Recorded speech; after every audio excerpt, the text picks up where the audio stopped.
a $10,000 first-class ticket, a multi-billion-dollar deal on the line, and a seat, 1A, that was rightfully hers. But when Dr. Alani Williams, a powerhouse CEO, boarded her flight, she found her seat occupied by an entitled passenger who refused to move. The confrontation that followed was shocking, escalating from quiet privilege to ugly, overt racism. But what happened next, just seconds later? No one could have predicted. The jet bridge slammed back into place, the doors burst open, and the entire flight was grounded, not because of the seat, but because of a devastating secret the passenger was hiding. The air in the American Airlines flagship First Lounge at JFK's Terminal 8 was a meticulously curated illusion of calm. It hummed with the discreet clinking of heavy glassware and the whisper-soft tread of attendants.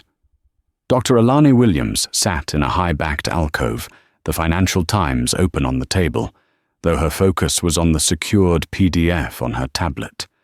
Project Solstice, final acquisition terms. Alani was not just a passenger, she was a force. At 42, she was the founder and CEO of Ethelred Renewables, a company that had gone from a Silicon Valley startup to a global leader in green energy infrastructure in just under a decade. She was dressed in a dark teal raw silk blazer, her hair in meticulous, shoulder-length twists. She was flying to London, not for leisure, but to close the most important deal of her career, a deal that would save a struggling British green tech firm, Solstice Green Energy, from insolvency. Her seat, 1A on AA 100, was more than just a preference. It was a necessity. It was the desk from which she would conduct her final review, the bed in which she would get a precisely calculated 5 hours of sleep, and the bubble from which she would emerge in London, ready for battle. She checked her watch, a simple, elegant Jaeger-LeCoultre. 6:15 p.m. Boarding would begin in 20 minutes. Across the lounge, a different kind of energy radiated. A couple, perhaps in their late 50s, were holding court near the bar. The woman, Carolyn Baxter, was draped in a beige pashmina that matched her heavily logoed Louis Vuitton carry-on. Her voice was a sharp, braying instrument that cut through the lounge's engineered serenity. Her husband, David Baxter, thick-necked and florid in a tight-collared polo, laughed loudly at something on his phone, oblivious to the annoyed glances he was receiving. Alani registered them with the same fleeting disinterest she reserved for any mild, temporary annoyance, like a slow Wi-Fi signal. They were background noise. Caroline's gaze swept the room, her eyes a practiced instrument of appraisal. They skimmed over Alani, lingered for a half-second, and then dismissed her. In that brief moment, Alani saw it all, the casual assumption of superiority, the reflexive categorization. Alani was, to this woman, invisible wallpaper. The boarding announcement for AA 100 began, starting with concierge key members, an elite, invitation-only tier. Alani, a member for 6 years, packed her tablet into her sleek leather attaché case. She stood, smoothed her blazer, and walked toward the gate. She was the first to board, greeting the cabin crew with a quiet, "Good evening." "Good evening, Dr. Williams," the purser, a man named Jeremy, replied, checking her name on his manifest. "A pleasure to have you back with us. 1A is right this way." "Thank you, Jeremy. I'll just have a sparkling water before takeoff, please." "No lemon?" "Of course." She settled into 1A, the coveted window-bar bulkhead seat in the flagship first cabin. The space was a suite, with its own swiveling chair and desk. She slipped off her heels, placed them in the designated shoe compartment, and pulled out her noise-cancelling headphones. She began her pre-flight ritual: hand sanitizer, a small bottle of lavender-scented lotion, and opening her encrypted laptop. She had work to do. The rest of the first-class cabin began to fill. A Japanese businessman, a British actress she vaguely recognized, a family with a quiet child. Then she heard them. "David, this is just adequate," Caroline Baxter's voice sliced through the cabin. "I told you we should have taken the BA flight. Their first cabin has much more panache." "It's fine, dear.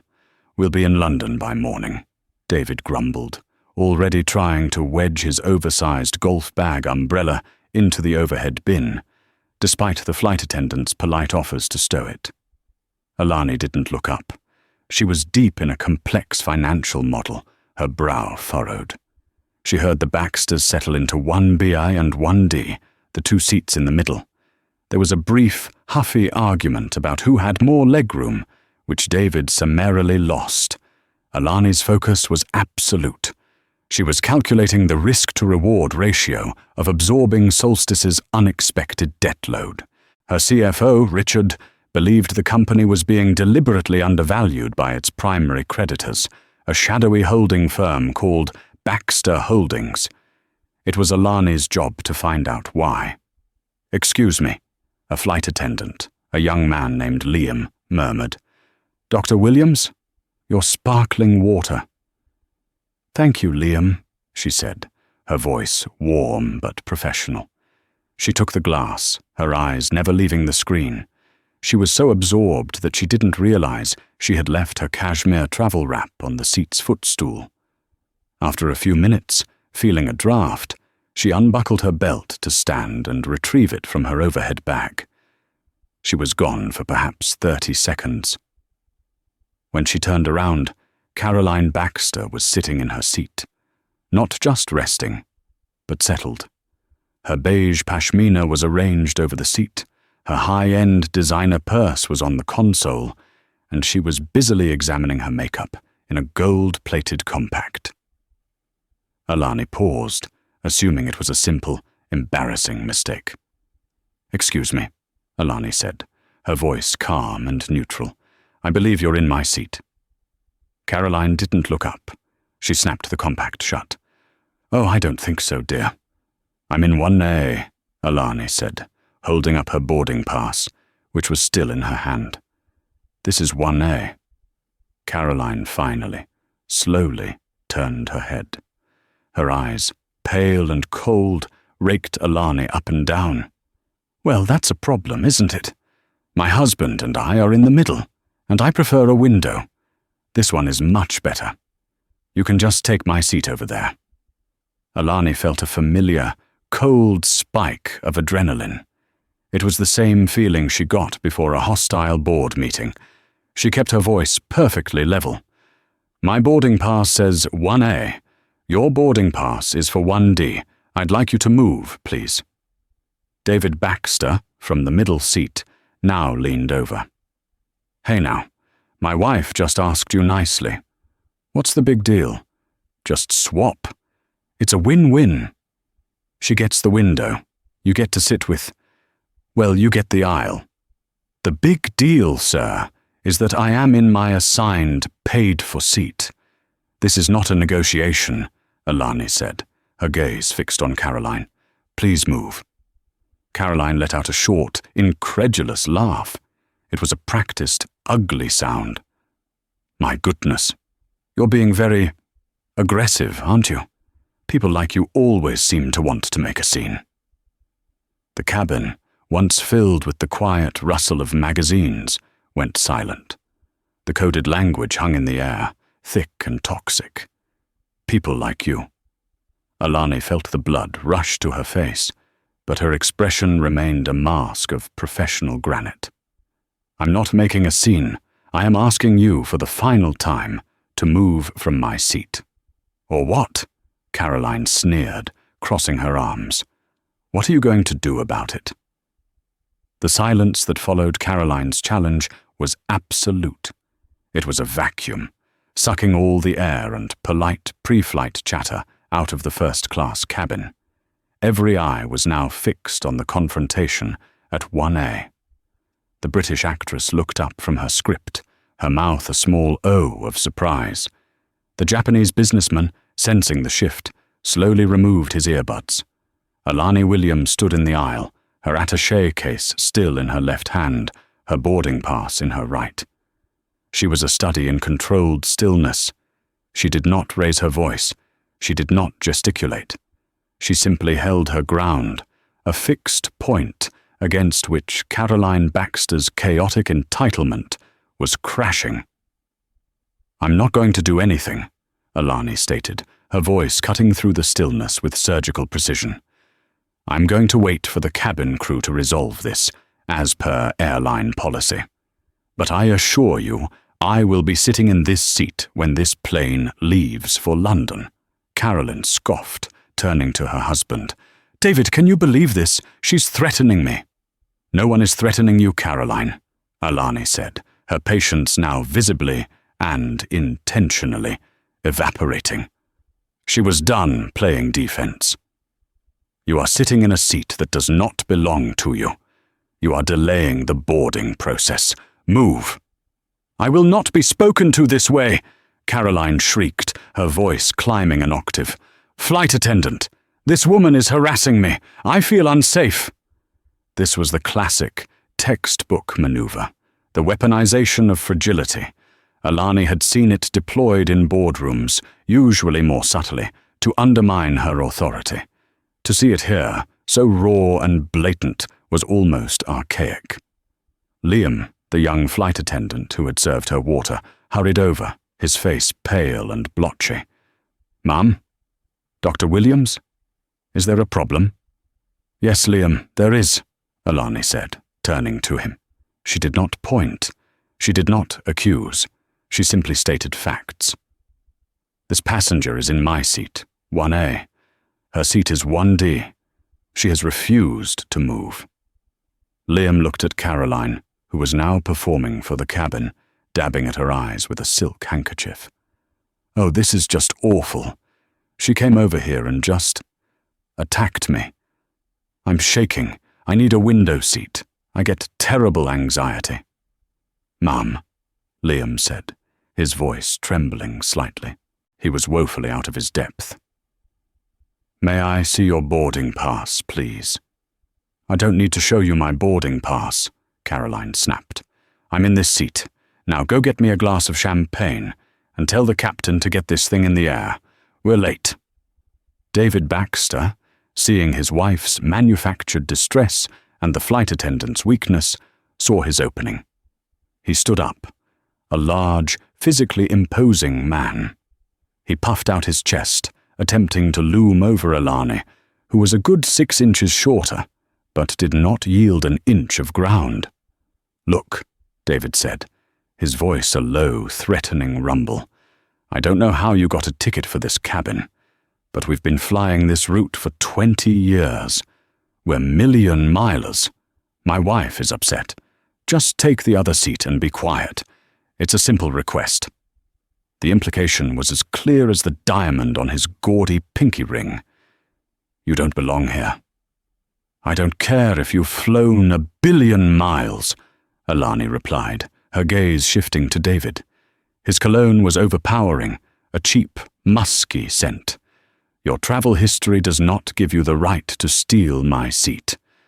And for the record," she added, her voice dropping to a confidential, icy whisper, "I'm a concierge key member. So perhaps you should be the one to be quiet and sit down." David's face went from florid to a deep, apoplectic purple. The mention of concierge key, a status he did not have, was a direct hit to his ego. He was outranked. "Why, you arrogant!" he sputtered, taking a half-step toward her. "Sir!" Liam yelped, finally finding his voice. "Please sit down.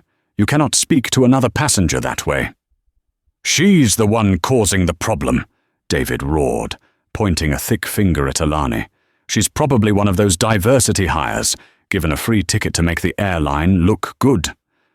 The mask was off. The thin veneer of civility had been sandblasted away, revealing the raw, ugly prejudice beneath. Alani Williams actually smiled. It was not a nice smile.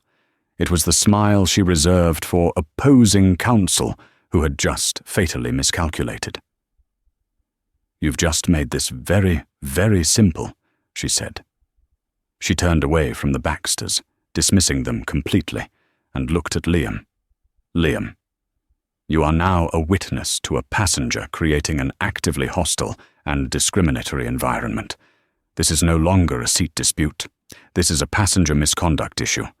I need you to get your purser, or the captain, immediately.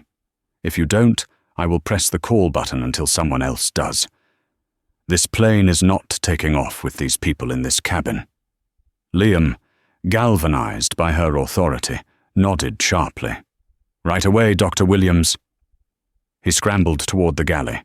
Caroline, realizing her performance had backfired, tried a new tactic.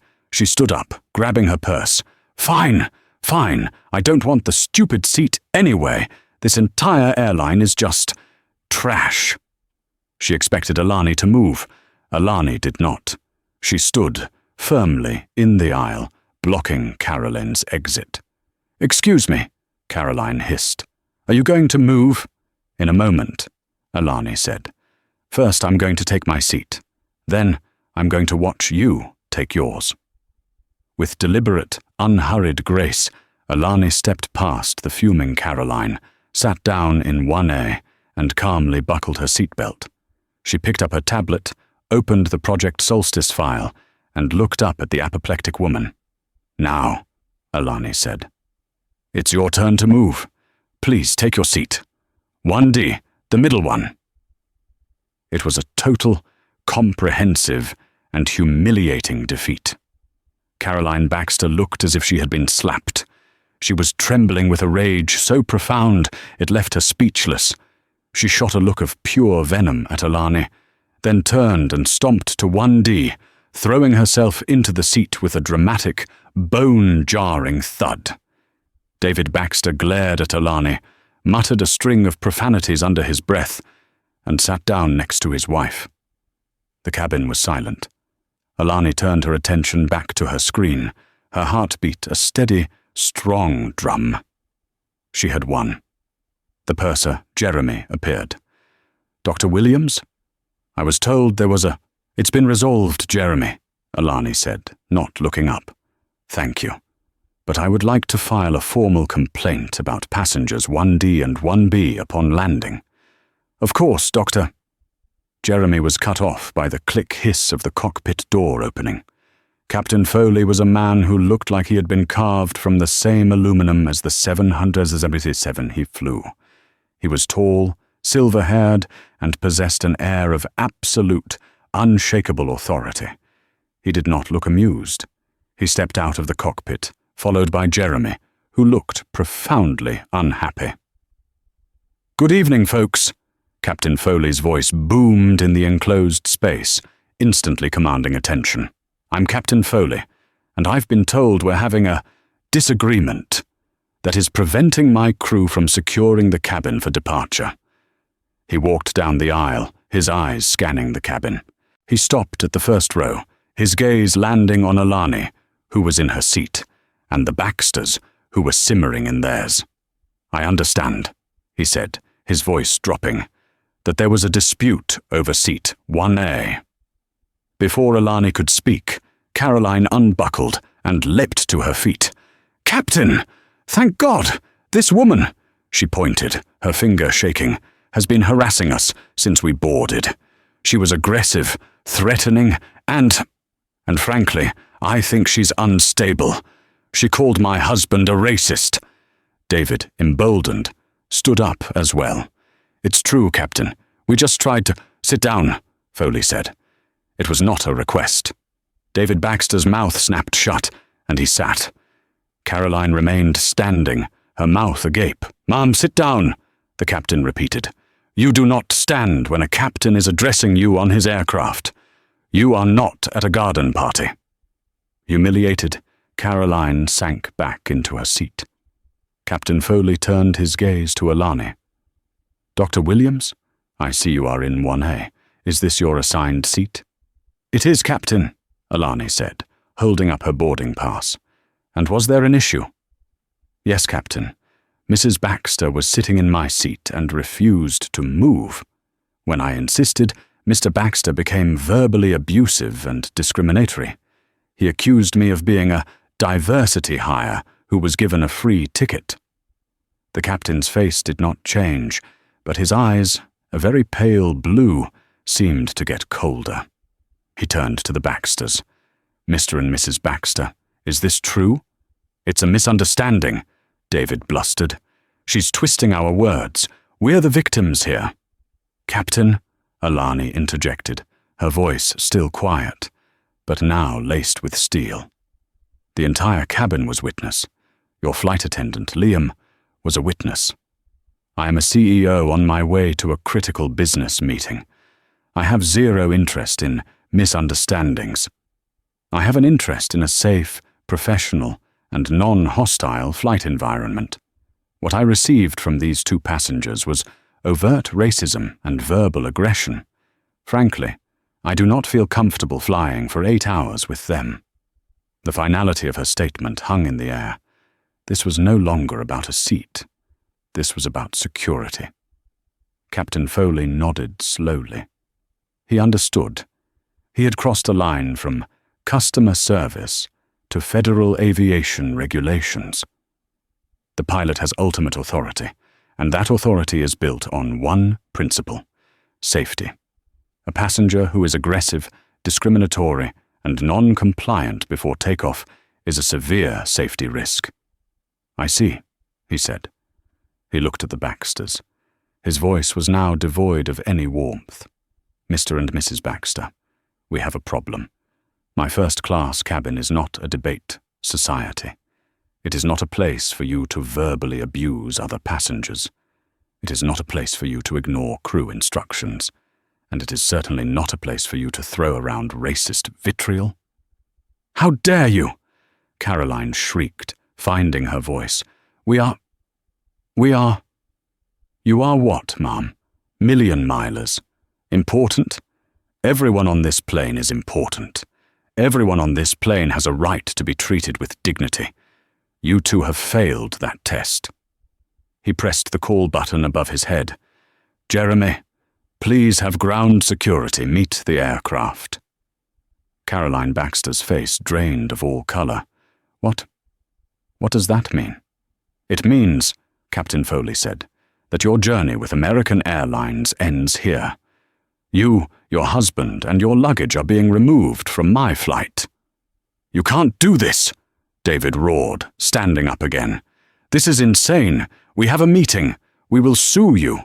We will sue this entire airline. We will have your job." "You can't sue me for doing my job, sir.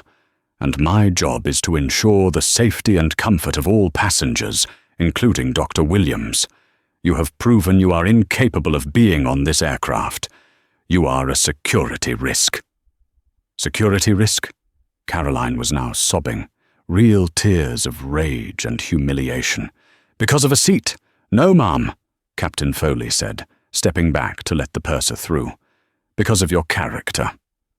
The cabin was tomb silent. Alani let out a slow, quiet breath. It was over. Or so she thought, as David Baxter stood, red-faced and trembling, ready to either fight or flee. A sudden, loud thud echoed through the cabin. It was the unmistakable sound of the jet bridge reattaching to the fuselage. A few seconds later, the cabin door, which had been armed and ready for departure, was disarmed. The captain's expression, for the first time, shifted from in control to confused. He hadn't called for the jet bridge. He had called for airport security at the bottom of the ramp. A tense voice crackled over the PA system. It wasn't the captain's. It was the gate agent. "Captain Foley, please come to the forward entry door. There is a situation." Caroline Baxter suddenly stopped crying. A slow, cruel smile spread across her face. She looked at Alani. "Well, well," she whispered, her voice dripping with malice. "It looks like they're here. But I don't think they're here for us, dear." She was looking past Alani, past the captain, to the now opening door. The plane door hissed open. Standing in the doorway were not the blue-uniformed airport police or even Port Authority officers. They were two individuals, a man and a woman, in dark, impeccably tailored business suits that screamed federal. They wore serious, unsmiling faces and carried an aura of authority that made Captain Foley's presence seem, by comparison, almost quaint. "Captain Foley," the man, Agent Hayes, said. He had a clipped, no-nonsense voice. He flashed a badge. "FBI, we need to come aboard." "What is this about?" Foley asked, his own authority now challenged. "It's a federal matter, Captain. We'll be quick." The two agents stepped onto the aircraft. Their eyes, sharp and analytical, swept the first-class cabin.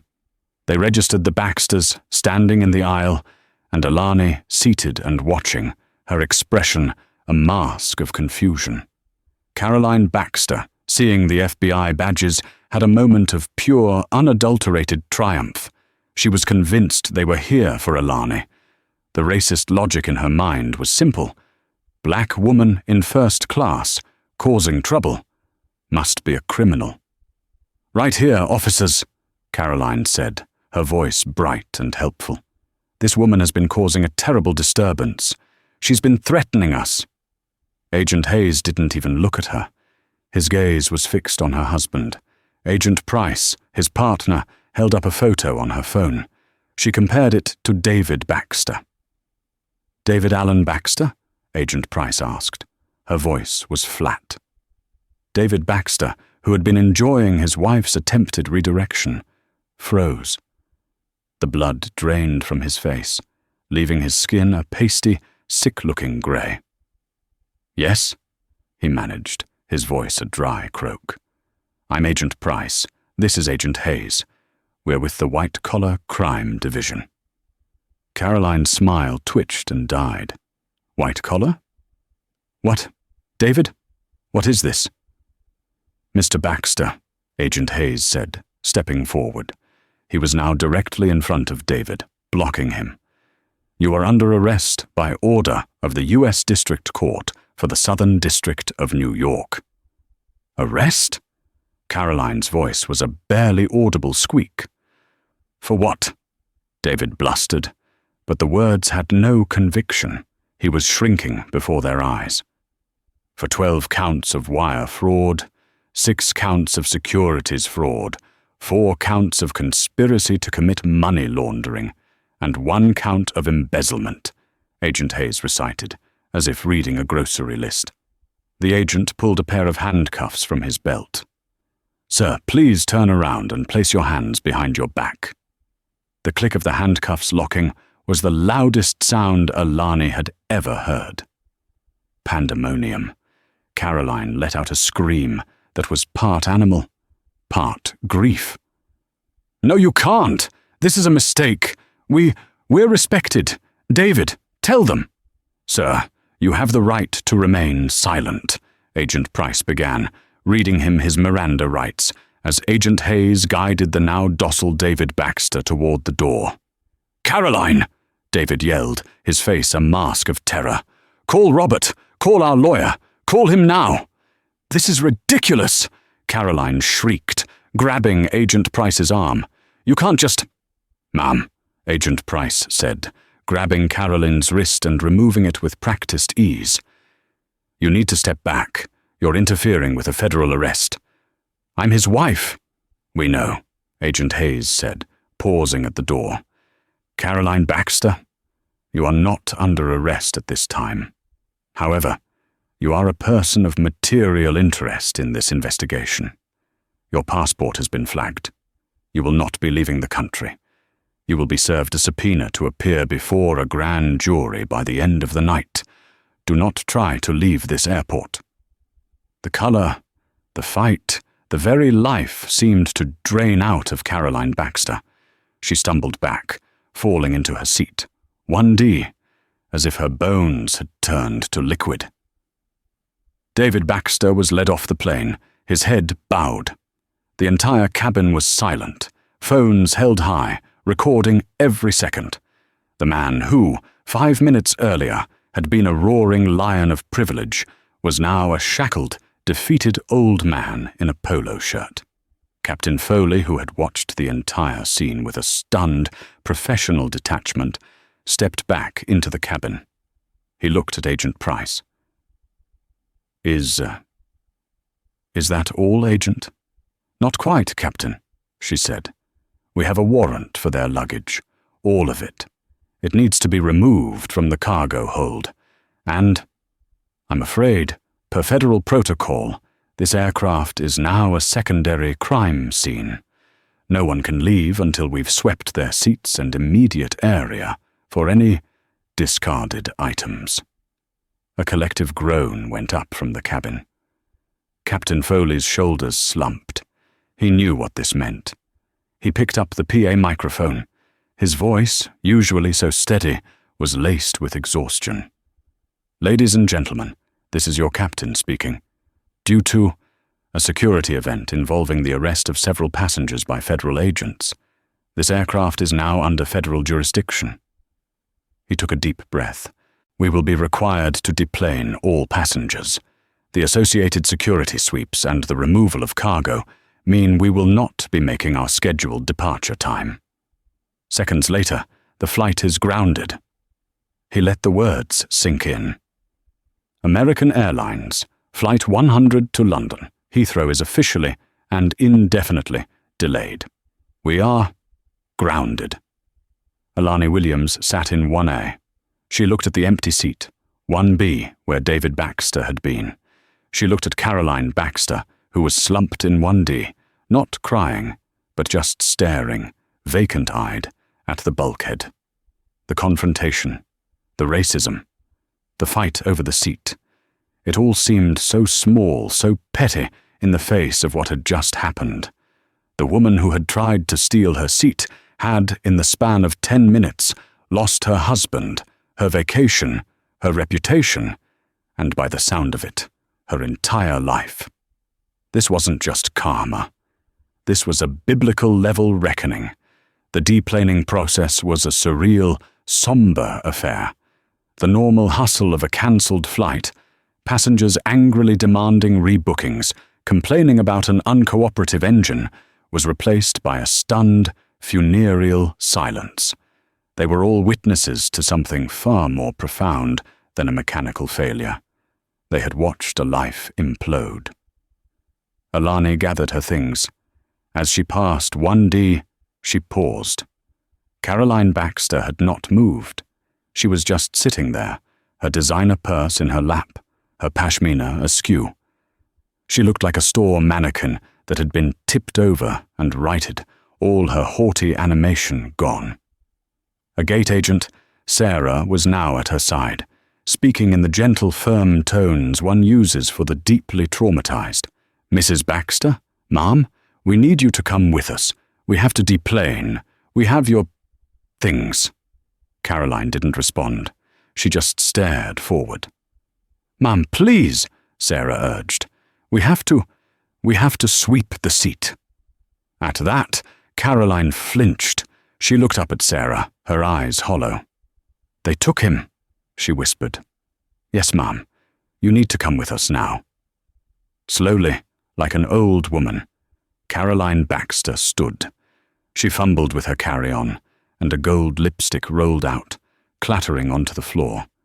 She didn't bother to pick it up.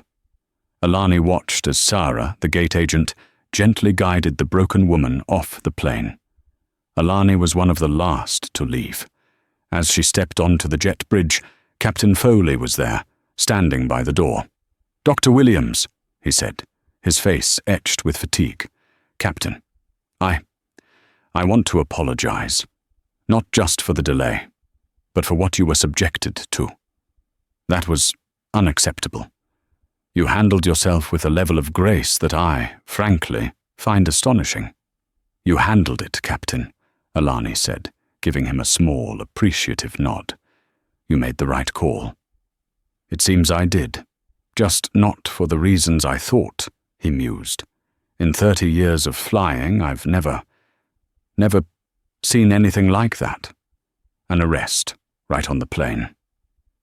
"First time for everything, I suppose," Alani said. What happens now? We're all grounded for the night. The crew has timed out. The aircraft is... well, it's a mess. They'll have to rebook everyone. The flagship lounge is going to be a war zone.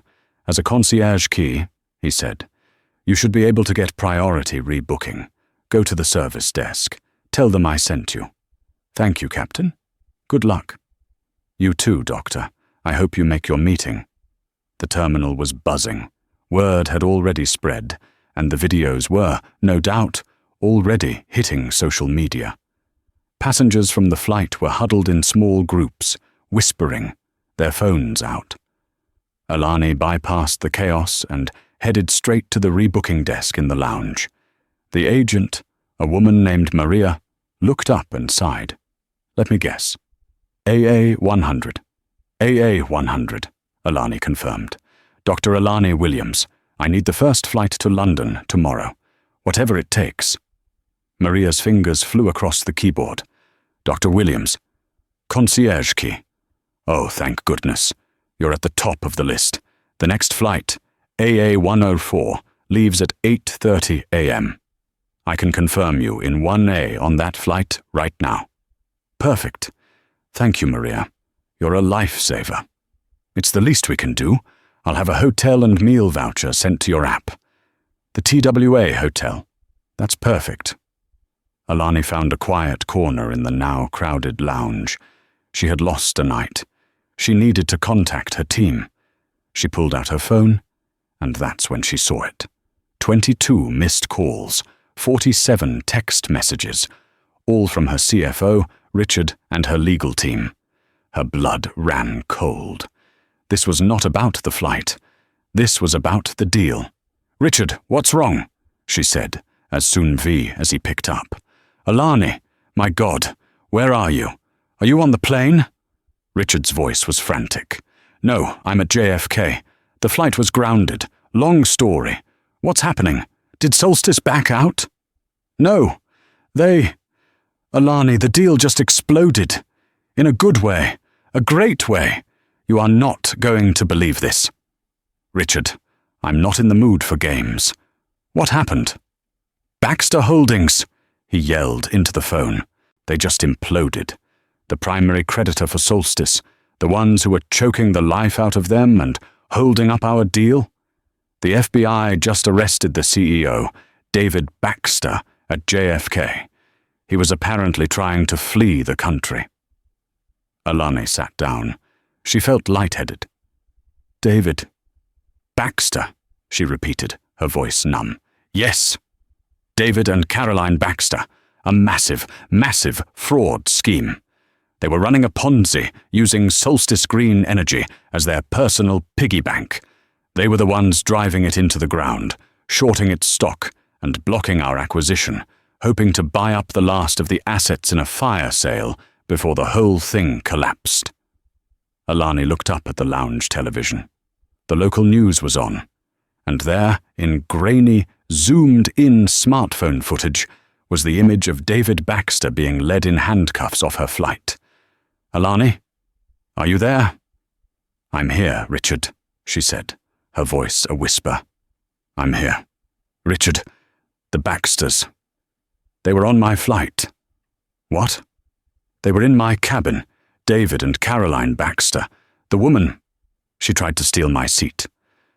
There was a long, stunned silence on the other end of the line. You're kidding me. I am not kidding you, Richard. The reason my flight was grounded was because the FBI came on board to arrest the man whose crimes I am flying to London to clean up. Alani put her head in her hands, not in despair, but in sheer, dumbfounded awe. The universe didn't just serve karma, it served it with a side of theatrical, unbelievable irony. So, what does this mean for the deal? She asked. It means, Richard said, and she could hear the massive, joyous grin in his voice. It means our biggest obstacle is gone. Baxter Holdings' assets are frozen. Their claim on Solstice is voided.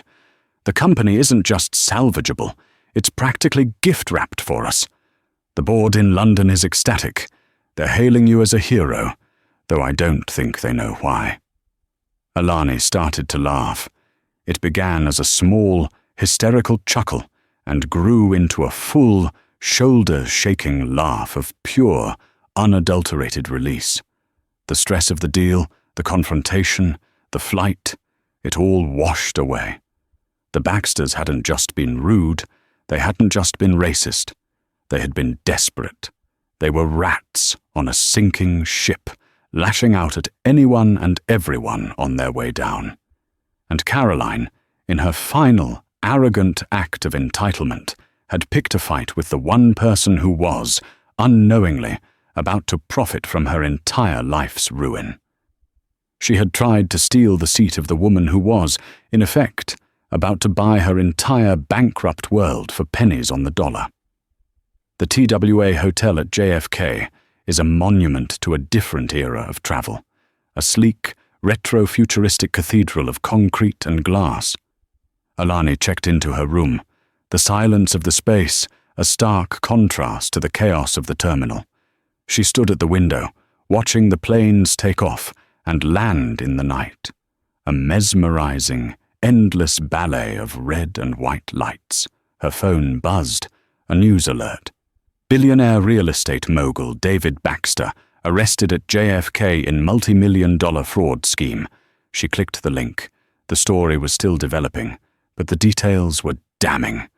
Baxter Holdings, a company built on a facade of old money respectability, was in reality a hollow shell. David and Carolyn Baxter had been living a lie for decades, defrauding investors, defaulting on loans, and siphoning money from the very companies they were supposed to be supporting. Companies like Solstice Green Energy. They were fleeing to London, which had no extradition treaty for their specific, cleverly worded crimes, to a penthouse they had bought with stolen money. AA-100 was their escape flight. Alani closed the article. She finally understood the sheer, venomous rage from Carolyn. It wasn't just about a seat. It wasn't just about race. It was about status. To Caroline Baxter, status was everything. It was the clothes, the luggage, the first-class ticket. Her entire identity was built on the performance of wealth. Alani, in her quiet, understated, and utterly earned success, was a living, breathing indictment of Caroline's fraudulent life. When Caroline looked at Alani, she didn't just see a black woman. She saw legitimacy. She saw everything she was pretending to be, and she couldn't stand it. The seat, 1A, was her last, pathetic attempt to claim a power she knew, deep down, she didn't have.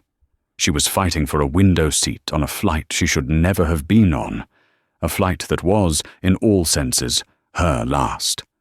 And the karma. Alani marveled at its beautiful, brutal precision.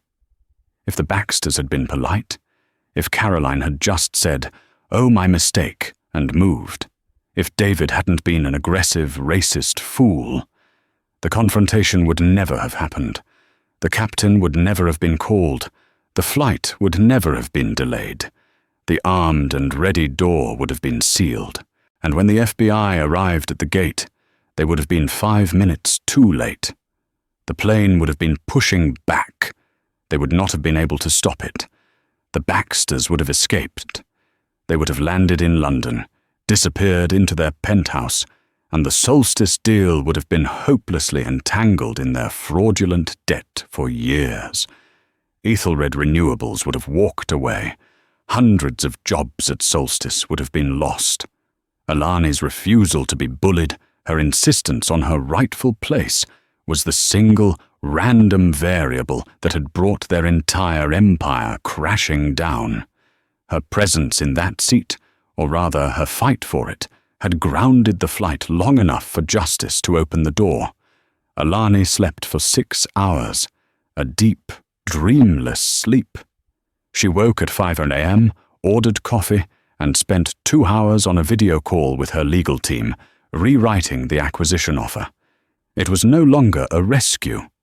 It was a liberation. She dressed in a fresh suit, this one a sharp, powerful navy blue. She packed her bag, her movements efficient and light. She felt a foot taller. She walked back through the terminal. The morning news was on every screen, the Baxters' mug shots plastered for the world to see. Caroline's photo, taken after hours of processing, was a revelation. Stripped of her makeup, her pashmina, and her privilege, she was just a tired, frightened, and utterly ordinary old woman. Alani arrived at Gate 12 for AA 104. The gate agent smiled.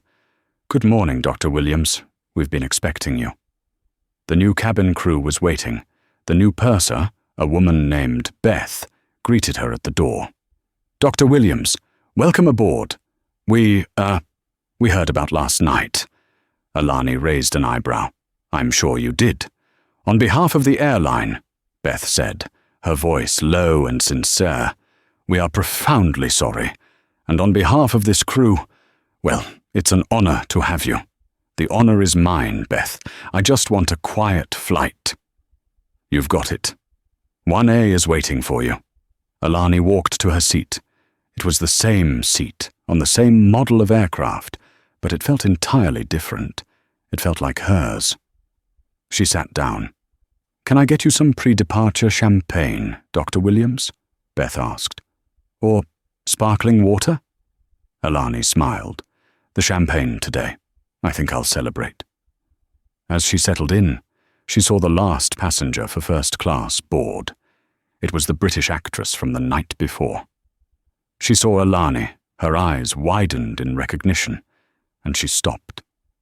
The actress walked over. You're her from last night." "I am," Alani said. The actress broke into a huge grin. "My agent is already on the phone. We think it's a movie, The Flight of Justice, or something. The point is, that was the most magnificent thing I have ever seen." She raised her hand. Alani, surprised, raised hers. They high-fived, right there in the aisle. "Have a brilliant flight," the actress said, and went to her seat. Alani laughed, a real, genuine laugh. The cabin door closed, the jet bridge retracted. The captain's voice came over the PA. "Ladies and gentlemen, welcome to American Airlines 104, with non-stop service to London Heathrow. We're pushing back right on time. Flight time will be 7 hours and 10 minutes. Sit back, relax, and enjoy the flight." The engine spooled up. Alani Williams sipped her champagne. She opened her laptop, the Project Solstice file gleaming on the screen. She looked out the window as the plane taxied, and as it rocketed into the sky, she left the entire, sordid affair on the ground. She had a company to save. The London meeting was not a negotiation. It was a coronation. When Alani Williams walked into the Solstice Green Energy boardroom, she was met with a standing ovation. The board, composed of aging British engineers and one very flustered young COO, had been staring into the abyss. The news of the Baxters' arrest had been their dewy drops from heaven moment. Alani, by association, was their savior. "Dr. Williams." "Alani," the chairman, a man named Sir Philip Hargrove, said, his hands shaking slightly. We don't know what to say. We were days from receivership. Baxter Holdings was choking us, demanding payments we couldn't make, blocking your offer, and now they're just gone." "They are, Sir Philip," Alani said, taking her seat at the head of the table, "which means their toxic debt is no longer part of this equation. Ethelred is prepared to acquire Solstice, effective immediately. We will absorb your operational staff, protect your pensions, and most importantly, we will fund your Solstice wave energy patent to the tune of £200 million. The room erupted. People were crying. The young COO, in his enthusiasm, almost knocked over the water carafe. "What's the catch?" he asked, his face flushed. "The catch," Alani said, her smile sharp, "is that you all work for me now, and I work you hard. We have a planet to save, gentlemen, and we're behind schedule. The deal was signed before lunch. The press release hit the wires an hour later. Ethelred Renewables acquires Solstice Green Energy in landmark deal. Pledges massive investment in UK green tech. Ethelred's stock surged 18% by the closing bell. Alani's personal net worth, not that she was checking, jumped by a figure that would have made David Baxter's entire fraudulent scheme look like pocket change. She spent 3 days in London, integrating the teams. She was in a whirlwind of meetings, site visits, and press interviews. She was hailed as a visionary, a transatlantic titan of tech, as one fawning Times article put it. On her flight back to New York, this time on the AA-107, and yes, in 1A, she finally had a moment to herself. She unfastened her heels and pulled up a news feed. The Baxter case had become a full-blown media sensation. David Baxter had been denied bail. He was a flight risk, the judge ruled, with a certain dry humor. The list of their seized assets was staggering. The New York penthouse, the Hamptons estate, a villa in Tuscany, a dozen supercars, and a collection of fraudulent modern art. They were, in the parlance of the court, functionally destitute. But the real story was Caroline. After being served her subpoena, she had, in a fit of delusion, tried to use her American Express Centurion card to book a different flight out of the country. The card, of course, was declined. The federal agents who were tailing her arrested her on the spot for attempting to flee and for conspiracy. The last photo of her was not a composed mugshot. It was a paparazzi snap of her being led, crying, from the Swiss Air check-in counter, her designer luggage being seized as evidence. Alani closed the tablet. It was done. She thought about the seat. Why? It was just a chair, just a spot on a plane. But in that moment, it had become a symbol. Caroline, in her desperation, had tried to take it, to own it, as a last gasp of a status she had never earned. She believed it was her right. Alani knew different. The seat wasn't a right, it was a result. It was the result of 20-hour work days. It was the result of a PhD in applied physics. It was the result of fighting skeptical venture capitalists, of breaking glass ceilings, of building a company from nothing but an idea and an unbreakable will. She hadn't been given the seat. She had earned it. The flight attendant, a different one this time, came by. "Dr. Williams? Anything else before we dim the lights for the night?" Alani looked out the window at the vast, dark ocean below, the stars bright above. She was flying home, her company stronger, her future brighter, and her purpose clearer than ever. "No, thank you," Alani Williams said, settling back into her seat. "I have everything I need." 6 months later, the air was not the sterile, recycled atmosphere of a first-class cabin, but the sharp, salt-scoured wind of the Orkney Islands. Dr. Alani Williams stood on an observation gantry, her hand gripping a cold metal rail. Below her, the North Sea, a churning mass of dark teal and white, slammed against the massive yellow turbines of the newly christened Ethelred Solstice tidal array. She was in a hard hat and a heavy-duty Ethelred-branded jacket. The wind whipped her hair, but her eyes were fixed on the digital output screen. They were online, ahead of schedule. The Solstice patent, once a theoretical dream languishing in a bankrupt company's files, was now a reality, powering over 50,000 Scottish homes. Beside her, Ben, the young, formerly frantic COO of Solstice, was now the confident director of European operations. "I still read the news alerts, you know," he said, his voice raised over the roar of the sea. "About the Baxters. I suppose I'm looking for closure." Alani nodded, not taking her eyes off the turbine. "And did you find it?" David Baxter took a plea. 25 years, Ben said. He turned on everyone, including his wife. Caroline, she tried to fight it, claimed she was just a devoted spouse who signed what she was told. The jury convicted her in 45 minutes. 10 years for conspiracy.